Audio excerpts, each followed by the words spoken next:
ఉత్తరప్రదేశ్లోని ప్రయాగ్రాజ్లో జరుగుతున్న మహాకుంభమేళాకు భక్తులు వివిధ రవాణా మార్గాల ద్వారా వెళుతున్నారు. కొందరు కారులో వెళితే మరికొందరు బస్సులో, ఇంకొందరు రైల్లో ప్రయాగ్రాజ్ చేరుకుంటున్నారు. మరికొందరు ప్రయాగ్రాజ్లో పవిత్ర స్నానాలు ఆచరించడానికి విమానాల్లో వెళుతున్నారు.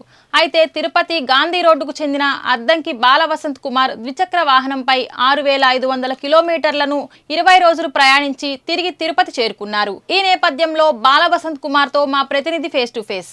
ఉత్తరప్రదేశ్ రాష్ట్రంలో ప్రయాగరాజ్లో జరుగుతున్న మహాకుంభమేళాకు భక్తులు వివిధ మార్గాల ద్వారా గమ్యస్థానాలకు వెళ్తున్నారు.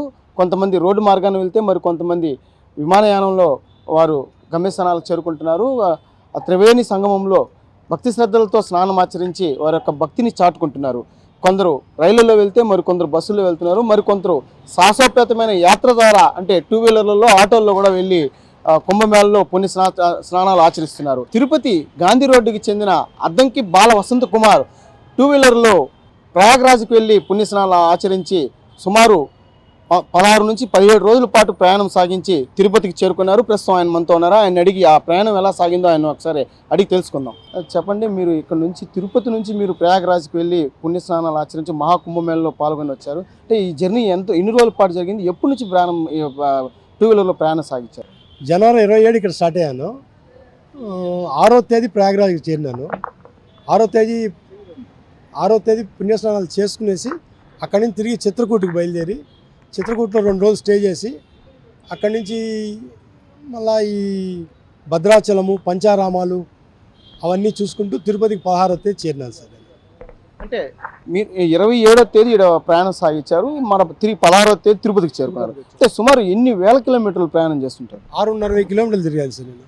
అంటే వెళ్ళేటప్పుడు ఓంకారేశ్వరు, ఉజ్జయిని, ఆలంపూర్ జోగులాంబ, అట్లా ఏకవీరాదేవి అమ్మ టెంపుల్, అట్లా నాకు మధ్యలో వీలుబండని చూసుకుంటూ ప్రయాగ్రాజ్ చేరుకొని అక్కడి నుంచి మళ్ళీ తిరిగి వచ్చాను సార్.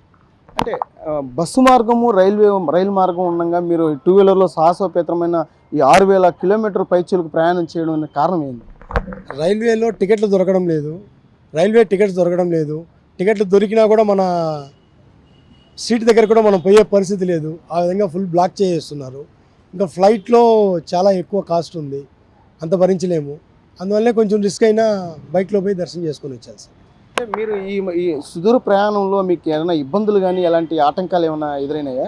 ఏమీ లేదు సార్, అటువంటిదంతా ఏం లేదు, ఏ ఇబ్బందులు లేవు. పోలీస్ వారి సపోర్ట్ కానీ పబ్లిక్ కానీ మనం అడిగిన దానికి వాళ్ళు కరెక్ట్గా సమాధానాలు చెప్తూ దేవుడి దయ వల్ల ప్రశాంతంగా వెళ్ళి వచ్చేసాను సార్ నేను. అంటే ప్రధానంగా మీకు ఈ 17 నుంచి 18 రోజుల పాటు జరిగిన మీ ప్రయాణంలో సుమారు ఎంత డబ్బులు ఖర్చు ఉంటుంది? ఒక 35,000 దాకా ఖర్చు అయింటుంది సార్.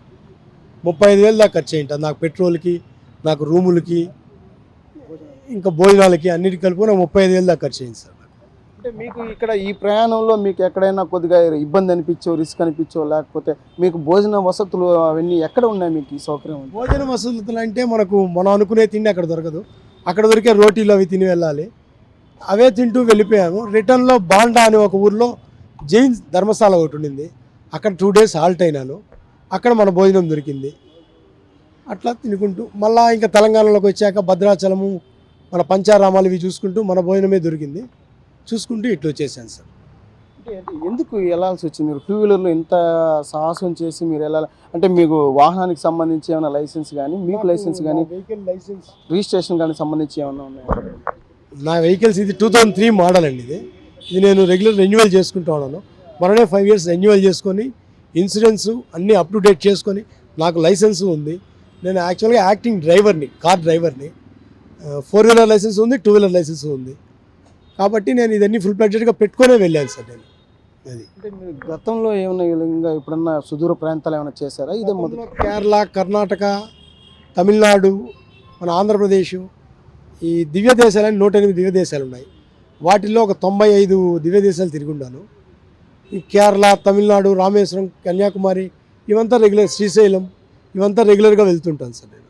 అంటే అక్కడ మీరు ఎక్కడ ఏ ఘాట్లో స్నానం చేశారు? మీకు ఎలా అక్కడ ఏమన్నా వాలంటీర్లు కానీ మీకు ఎవరన్నా ఇబ్బందులు లేకుండా మీకు ఏమన్నా తీసుకెళ్ళి గైడ్స్ కానీ ఎవరైనా ఉన్నారా అక్కడ?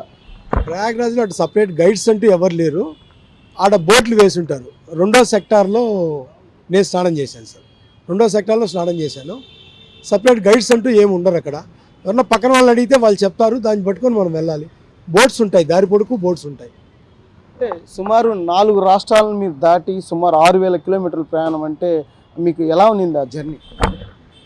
కొంచెం కష్టమే, కానీ ఇటువంటిది మళ్ళా తిరిగి రాదు కదా. 144 సంవత్సరాల తర్వాత వచ్చే ఈ పుణ్య తిథి మళ్ళా తిరిగి రాదు. దానివల్లే కొంచెం రిస్క్ అయినా కూడా పోయి వచ్చాను సార్ నేను.